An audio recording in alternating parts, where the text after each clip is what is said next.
పవన్ కళ్యాణ్ గారి సతీమణి శ్రీ అన్నా లెజినోవా గారు భారతదేశ సంతతికి చెందిన మహిళ కాదు. మన పద్ధతులు తెలియవు, మన ఆచారాలు, సంస్కృతులు తెలియవు. అయినప్పటికీ ఒక భారతీయుడిని పెళ్లి చేసుకున్న తర్వాత సనాతన ధర్మాన్ని విశ్వసించి తన బిడ్డ ప్రాణాపాయ స్థితిలో ఉంటే శ్రీ వెంకటేశ్వర స్వామిని ప్రార్థించగా ఆ బిడ్డ కోలుకుంటే భారతీయులందరూ చేసే విధంగానే తిరుమల వెళ్ళి శ్రీ వెంకటేశ్వర స్వామిని దర్శించుకొని ఆమె తల్లిని అర్పించారు. ఒక విదేశీయురాలు అయ్యుండి మన సనాతన ధర్మాన్ని విశ్వసించి మన ఆచారాల్ని అవలంబించుకొని ఆచరిస్తున్నందుకు గాను ఆమెను అభినందించాల్సింది పోయి కొందరు చీప్ లత్కూరగాళ్ళు వచ్చి నోటికి వచ్చినట్టు మాట్లాడుతున్నారు.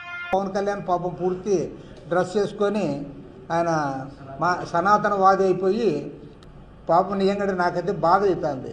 ఆమె క్రిస్టియన్, ఆమె భార్య, ఆమెతో కూడా పాపం గుడ్డు కొట్టించాడు వెంకటేశ్వర స్వామి దగ్గర తీసుకుపోయి. నాకు సిపిఐ పార్టీ మీద, కార్మికుల కోసం, కార్మికుల హక్కుల కోసం పోరాడుతున్న నాయకుల మీద చాలా అంటే చాలా గౌరవం ఉంది. కానీ ఇలాంటి చీప్ లత్కోర్ మాటలు మాట్లాడే వాళ్ళ మీద మాత్రం అస్సలు గౌరవం లేదు. అయినప్పటికీ మీకు లేని సంస్కారం మాకు ఉంది కాబట్టి మిమ్మల్ని గారు అని సంబోధిస్తూనే మాట్లాడుతున్నాడు సిపిఐ రామకృష్ణ గారు.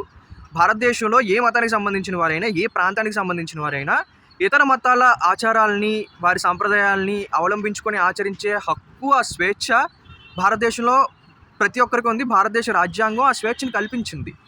కాబట్టి ఇప్పుడు పవన్ కళ్యాణ్ గారి సతీమణి తిరుమల వెళ్ళి ఆయన దర్శించుకొని తల్లిని అర్పిస్తే మీకు వచ్చిన బాధ ఏంటి? గుండు కొట్టించారని మాట్లాడుతున్నారు. అసలు మీకు వచ్చిన బాధ ఏంటి? అసలు పవన్ కళ్యాణ్ గారి సతీమణి వెళ్ళి తల్లిని అర్పిస్తే ఆ అంశాన్ని రాజకీయాల్లోకి లాగాల్సిన అవసరం మీకేంటి?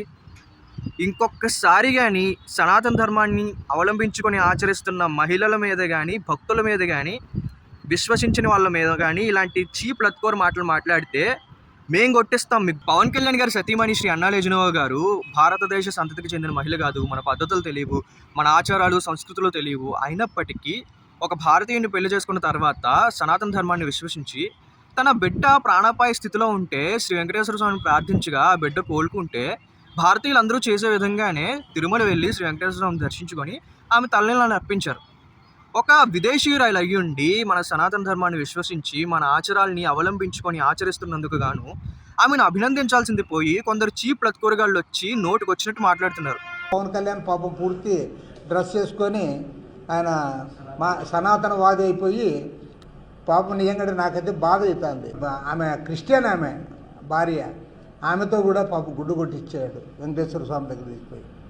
నాకు సిపిఐ పార్టీ మీద, కార్మికుల కోసం, కార్మికుల హక్కుల కోసం పోరాడుతున్న నాయకుల మీద చాలా అంటే చాలా గౌరవం ఉంది. కానీ ఇలాంటి చీప్ లత్కోర్ మాటలు మాట్లాడే వాళ్ళ మీద మాత్రం అస్సలు గౌరవం లేదు. అయినప్పటికీ మీకు లేని సంస్కారం మాకు ఉంది కాబట్టి మిమ్మల్ని గారు అని సంబోధిస్తూనే మాట్లాడుతున్నాడు సిపిఐ రామకృష్ణ గారు.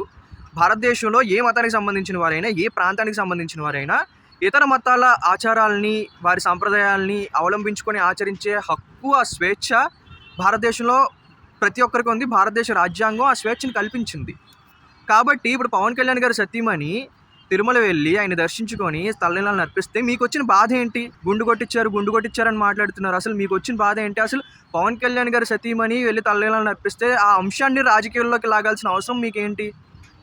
ఇంకొకసారి కానీ సనాతన ధర్మాన్ని అవలంబించుకొని ఆచరిస్తున్న మహిళల మీద కానీ, భక్తుల మీద కానీ, విశ్వసించిన వాళ్ళ మీద కానీ ఇలాంటి చీప్ లత్కోర్ మాటలు మాట్లాడితే మేం కొట్టిస్తాం మీకు గుండు.